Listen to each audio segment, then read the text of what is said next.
My name is Troels Volman. I am the composer of Tomb Raider Anniversary Edition.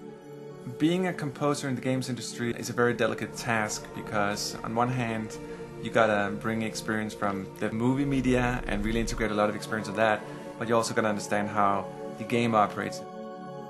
One of the sort of nostalgic factors we wanted to play on was related to the reveal sound in the first game. You have this wonderful vibraphone kind of sound for all the reveals which you just had to get in. The original goal was to go back, listen to the original music, being faithful to the original soundtrack, but still evolve it. In Trey, we wanted only to use a symphonic orchestra and really just being very traditional in the sense, so the four main levels each have a classical setting and they have different kind of themes and so forth, but the whole thing is classical and very traditional.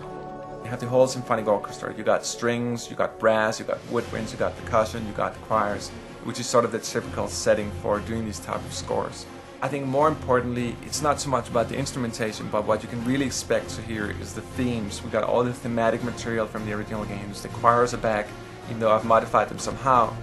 I think some of the music in Egypt had an interest to me. There's a sort of typical way you score Egyptian music, and it's not really Egyptian, it's Persian.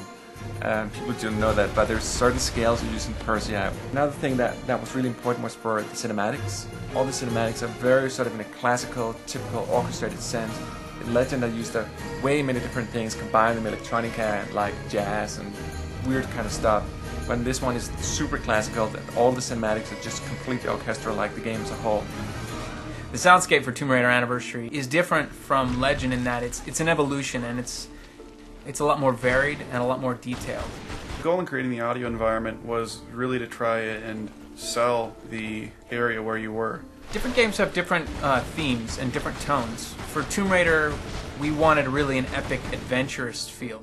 It's different from the original Tomb Raider in that the original sounds were very basic. At this point now, we can do things that the original couldn't. We have thousands more sounds than the original had. The average Laura animation probably has about as many sounds as the entire original Tomb Raider. You want those big dramatic effects and that kind of classic adventure feel. You really need to do a lot of processing and combining. Without audio, things seem dead and repetitive.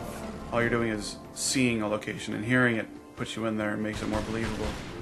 People tend to think the game looks better the better the audio is. We're not pulling punches. We're trying to go for the full glory. We're trying to, give the player just this really satisfying experience.